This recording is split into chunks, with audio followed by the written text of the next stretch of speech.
The courtroom fell into an uneasy silence when the man in the ceremonial uniform stepped forward. White gloves, polished shoes, a face carved from discipline and restraint. Laughter rippled from the defense table. "A tomb guard?" the lawyer scoffed. "Your Honor, is this a joke?" The judge frowned. The developer smirked. The widow beside the guard trembled, clutching eviction papers with shaking hands. Then the guard spoke quietly, evenly. "I stood watch over the unknown soldier for 7 years," he said. "Today, I'm standing watch over his wife." The room stopped breathing. The bailiff called the cases, voice flat and procedural, as if this were just another line on the docket. Carter v. Langley Development Group. Evelyn Carter rose slowly from her seat. Her knees felt weak, as though the weight of the room had settled directly onto her bones.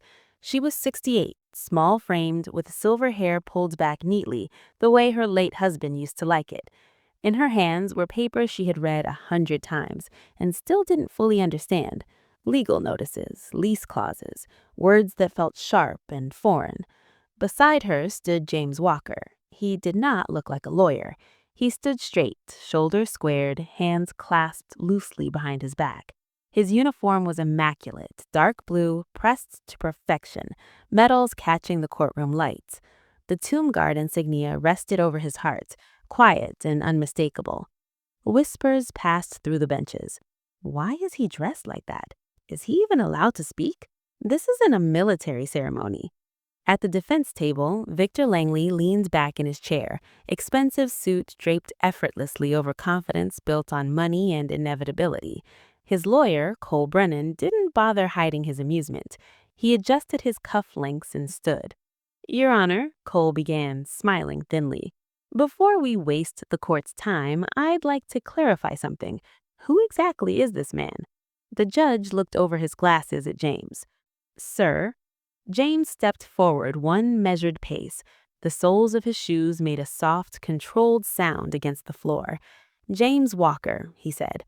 "I'm here representing Miss Carter." A beat of silence. Then Cole laughed. Actually laughed. "Representing?" Cole repeated. "Your Honor, this gentleman appears to be, what is it? A tomb guard at Arlington. Surely the court doesn't intend to accept legal arguments from someone whose primary qualification is standing very still." A few people chuckled, not loudly, nervously. Evelyn's cheeks burned. Her fingers tightened around the papers. She leaned closer to James and whispered, "It's okay, we can leave. I don't want to cause trouble." James didn't look at her yet. His eyes stayed forward, calm, focused. Judge Harland cleared his throat. He was an older man, gay-haired, stern, with the posture of someone who valued order above sentiment. "Mr. Walker," he said slowly, "do you hold an active license to practice law in this jurisdiction?" James nodded once. "I did, and I can provide the record." Cole cut in quickly. "Did. Past tense. Your Honor, with the respect, this is highly irregular. We're dealing with a straightforward lease violation. This is not the place for theatrics." James finally turned his head, slightly, just enough to look at Cole. "Theatrics," he repeated softly. "No, counselor. What's happening here is something much simpler." He reached into a worn letter folder and withdrew a single document. Just one. "This notice of lease violation," James continued, holding it up, "is dated March 14th. It claims an inspection occurred at 2:17 p.m. Cole rolled his eyes, and James placed the document gently on the podium. At 2:17 p.m. on March 14th, the building management office was closed permanently, according to your own company's filing with the city. The murmurs stopped. Judge Harland leaned forward. "Is that accurate, Mr. Brennan?" Cole's smile flickered, just barely. "That's not relevant." James didn't raise his voice. He didn't need to. "It's relevant because the inspection never happened," he said, "which means the alleged violation never occurred, which means this eviction is based on a document that cannot be true." Langley shifted in his chair for the first time. The judge held out his hand. "Bailiff, bring that document here." As the paper was passed forward, James continued, his tone steady, almost reverent. "Miss Carter has lived in that apartment for 22 years. She has never missed rent. She lives alone. No pets, no subtenants, no disturbances." Cole scoffed. "We'll address those claims shortly."